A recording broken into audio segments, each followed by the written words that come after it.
Happy new year. इसके साथ ही आ गए हैं आपके एग्जाम और भी पास। तो टेंशन नहीं लेनी है क्योंकि ये टाइम ही है रिवीजन करने का, कॉन्फिडेंस रखने का और बहुत सारी मेहनत करने का। अब बहुत सारे बच्चों का सवाल ये था कि मैम मैथ्स में काफी हो चुका है, इंग्लिश भी हो गई है, हिंदी भी हो गई है, लेकिन जो एसएसटी है उसमें कैसे रिवीजन करें, कैसे क्या स्ट्रेटजी प्लान करें जिससे कि मार्क्स अच्छे आ जाए। मोस्टली बच्चों के जो मार्क्स हैं एसएसटी में अच्छे नहीं आते।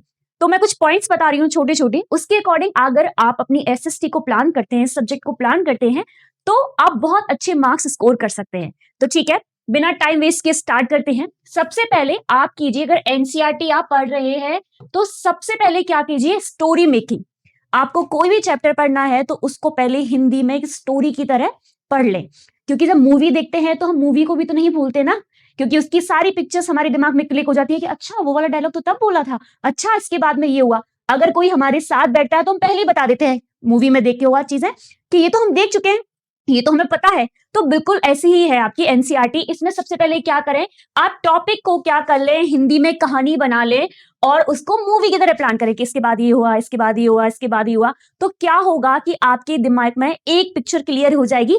जब भी उससे रिलेटेड कोई भी क्वेश्चन आएगा तो आपको उसकी सारी डेट्स याद होंगी, सारे इवेंट्स याद होंगे, तो आपको जो क्वेश्चन लिखने में बहुत ही आसानी हो जाएगी। ये था आपका पहला। अब सेकंड पे चलते हैं। आप क्या करें, किसी भी चीज के क्या देख लें, वन शॉट वीडियो।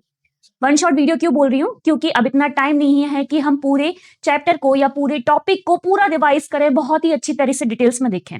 उसकी एक जरूरत इसलिए भी नहीं होती क्योंकि आप ऑलरेडी पढ़ चुके हैं, तो अब आपका रिवीजन टाइम है। उसके लिए किसी भी यूट्यूब चैनल पर चले जाएं, जैसे हमारे नीट पर भी है, यहाँ पर भी आप क्या कर सकते हैं, वन शॉट वीडियो देख सकते हैं, वन शॉट देख सकते हैं। वहां पे सारी चीजें आप आसानी से कर सकते हैं और लेंथी चैप्टर भी दे रखे हैं। जो भी टॉपिक नहीं समझ में आए, इस वाले चैनल पे जाकर के आप वो समझ सकते हैं। यही नहीं, जिस भी चैनल को आप फॉलो कर रहे हैं, जहां से भी आप पढ़ रहे हैं, वहां पर आप वन शॉट वीडियो देखें, वन शॉट शॉर्ट देखें। तो इससे क्या होगा कि जो भी आपके दिमाग में कॉन्सेप्ट है वो क्लियर होता चला जाएगा, आपको कम टाइम में पूरा होल चैप्टर समझ में आ जाएगा। अब चलते हैं हम थर्ड पॉइंट पर, ओल्ड नोट्स। अब इतना टाइम नहीं है कि हम फिर दोबारा से पुराने नोट्स बनाना शुरू करें और पुराने नोट्सों को ही चीजें लेकर के आए। देखो बेटा, आपने नोट्स बना रखे हैं ना, ठीक है, अब आप उन्हीं ओल्ड नोट्स से नोट्स बनाएं, क्योंकि अब दोबारा से पढ़ने बैठेंगे, फिर से नोट्स बनाएंगे, फिर से रिवीजन करेंगे, इतना टाइम हमारे पास में नहीं है। आपको क्या करना है कि अपने जो ओल्ड नोट्स हैं वो भी काफी बड़े लंबे होंगे, तो उनको क्या करें, शॉर्ट कर लें। जैसे एक डायग्राम बना लिया, उसमें सारे इवेंट्स लिख लिए, उसमें एरो एरो करके बना लेते हैं ना कि इस डेट में ये हुआ, तब ये हुआ, तब ये हुआ। तो एक बॉक्स के अंदर ऐसे निकाल करके आप सारे इवेंट्स लिख सकते हैं। तो क्या होगा कि आपको आप पूरा वन पेज के अंदर आपका चैप्टर आ जाएगा, तो आपको कोई भी कंफ्यूजन नहीं होगी। और जब आपका एग्जाम आएगा, जिस चीज के एग्जाम में आपका गैप होगा, मान लीजिए एसएसटी के में शायद आपका 4 या 5 डेज का गैप है, तो उस टाइम में आप फटाफट वो ओल्ड नोट्स हैं, उनसे जो बने हुए छोटे नोट्स हैं, उनको निकालें और पढ़ना शुरू करें। तो उससे क्या होगा कि चीजें क्लियर हो जाएंगी। और जहां कहीं पे लगता है कि नहीं समझ में आ रहा, वहां पर वापस आप क्या चले जाएं, वन शॉट वीडियो पे चले जाएं। तो ऐसे करके जो आपके पुराने नोट्स हैं उनको फिर दोबारा से और छोटा करें, उन्हीं नोट्स को, और उनको एक तरह से रिवीजन बुक बना लें। नेक्स्ट चलते हैं हम रिवीजन। अब रिवीजन कैसे करना है, पेयरिंग कर लें, ठीक है, एक बड़ा चैप्टर और एक स्मॉल चैप्टर। तो उससे क्या होगा, चीजें बहुत ही आसानी से हो जाएंगी। अब कैसे, जैसे मान लीजिए फेडरल के साथ में क्या कर लिया, सेक्टर ऑफ इंडियन इकोनॉमी कर लिया, पावर शेयरिंग के साथ क्या कर लिया, globalisation and the Indian economy कर लिया। ये सारी चीजें चैप्टर को मर्ज कर लें, तो एक दिन में आपके 2 चैप्टर हो जाएंगे। एक बड़ा चैप्टर ले लिया, एक छोटा चैप्टर ले लिया, और उनके साथ ही अपने नोट्स प्लान कर लिए, उन्हीं के चैप्टर देखे, उन्हीं की वन शॉट वीडियो देखी और उन्हीं के नोट्स देखे, तो आपका रिवीजन हो गया। और दूसरा तरीका है, आप क्या करें, किताब को सामने रखकर रिवीजन करें। आपने अपनी बुक रखी, जहां पर भी आपने अंडरलाइन कर रखी है, जो भी आपके नोट्स हैं उसको ओपन करें, एक बार अच्छे से पढ़ें और फिर उसको बंद करके साइड में रख दें।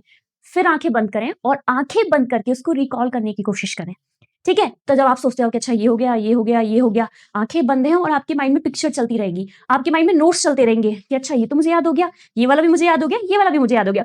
और जहां कहीं पे भी पॉज आ जाता है कि अच्छा इसके बाद में याद नहीं आ रहा क्या है क्या है क्या है, फटाफट बुक खोले, देखें और फिर दोबारा से इसी पोजीशन में आ जाए, आंखें बंद करें, रिकॉल करें, आंखें बंद करें, रिकॉल करें, देन रिवीजन करें जहां पर भी रुकते हैं। तो ऐसे करके आपकी सारी चीजें हैं वो क्लियर हो जाएंगी, ठीक है।